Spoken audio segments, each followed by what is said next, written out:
All right, so the second part of this lesson is talking about positive rational number exponents.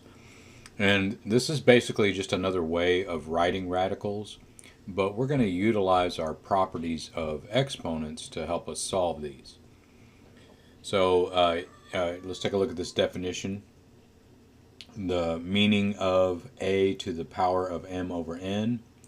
If m and n are natural numbers with n not equal to 0, and if m and n have no common factors greater than 1, and if the nth root of a is a real number, then a to the m over n is equal to the nth root of a to the m, or the nth root of a all raised to the m power. So let's go ahead and take a look at an example. The rules are the same for solving these as for the radical equations. We need to isolate in this case, the rational exponent. So I'm going to add 9 to both sides. That gives me x to the 2/3 is equal to 9. So now that I have it isolated, I'm going to do the same thing that I did with radicals. Since I have x to the 2/3, I'm going to raise everything to the third power. We look at that denominator, and that tells us what power to use.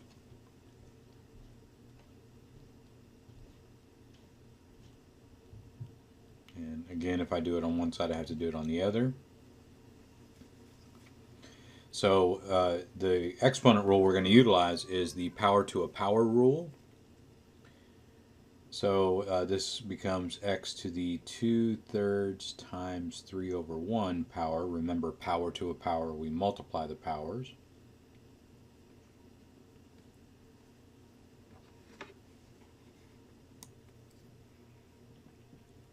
And 9 to the third power is 729.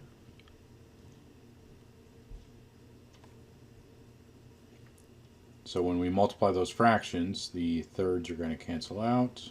So I get x squared equals 729. And so it's a quadratic. We're going to use one of our solving tools. So I'm going to extract square roots.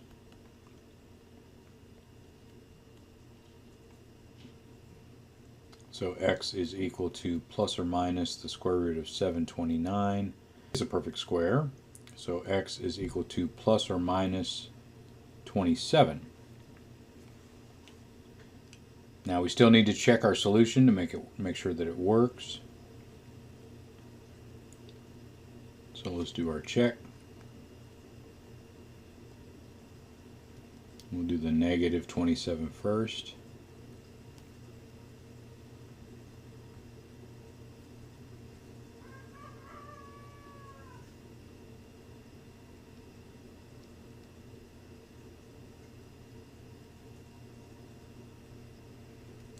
So negative 27 to the 2/3 power minus 9 equals 0. And utilize your calculator for this, and you can enter it in just like it's written.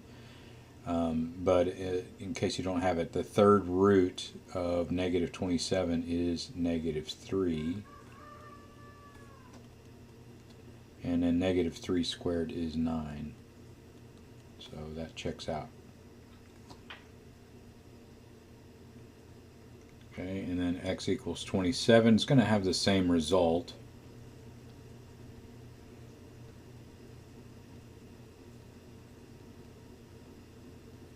The third root of 27 is 3, positive 3. And 3 squared is 9. So that one checks as well. Okay, let's take a look at a little bit more complicated equation. So this one is raised to the fourth root, and it's already isolated. So we're going to raise both sides to the fourth power.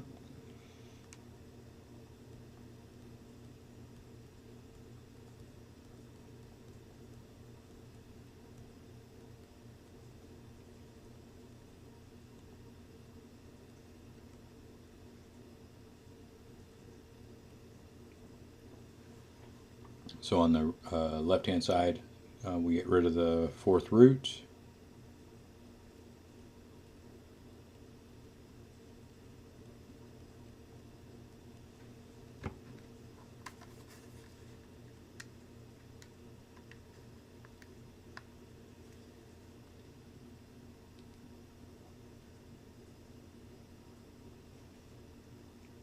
And then I see I have a quadratic, so I'm going to get everything on the left and a 0 on the right.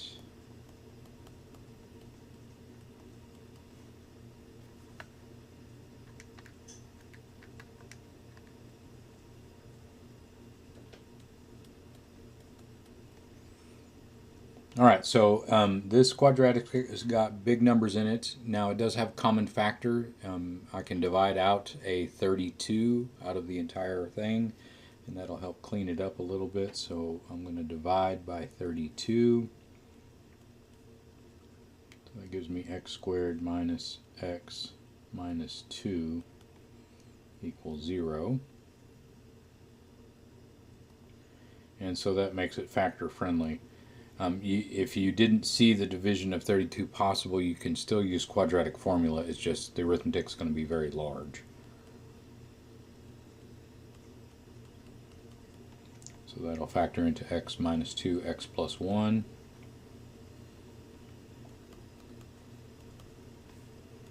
Set your factors equal to 0. So I get x equals 2. X equals negative 1. And again, you need to do your check.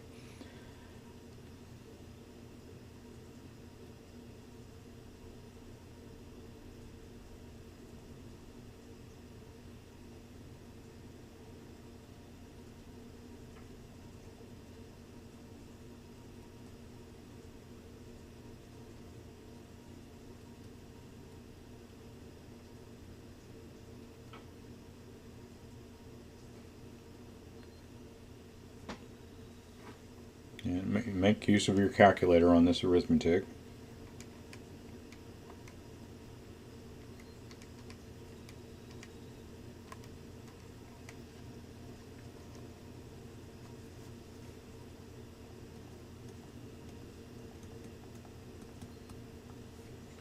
And that is a true statement. So x equals 2 works out. Now let's check negative 1.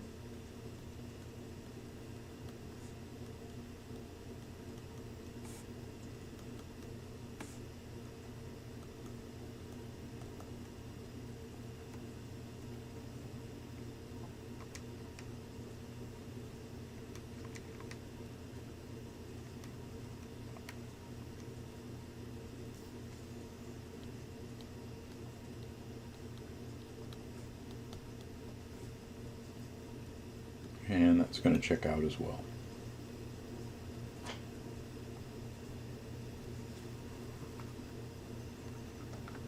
Okay, so the last example that we're going to look at is just an extension from a previous lesson, but utilizing what we've learned in this lesson.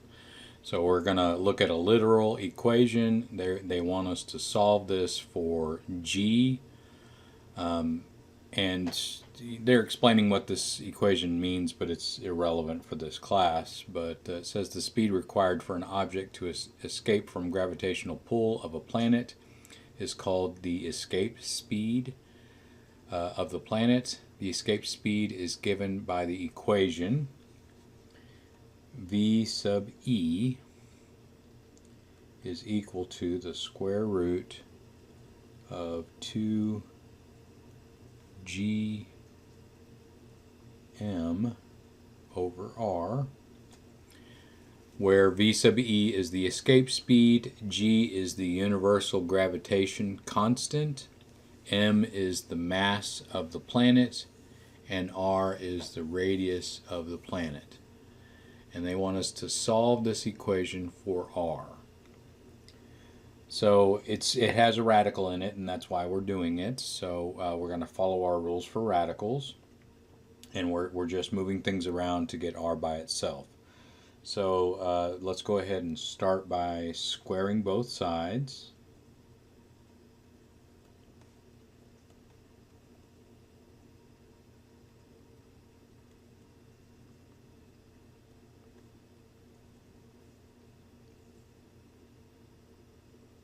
And because that e has a subscript, I'm going to leave it in parentheses just to keep it clean.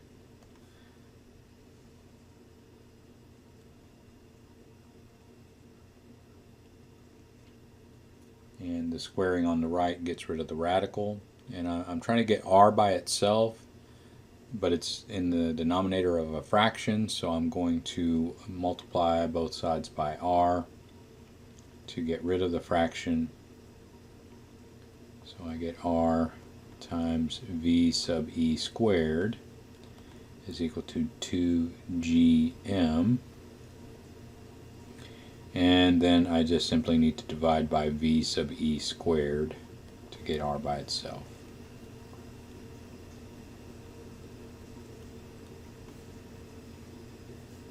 So r equals 2gm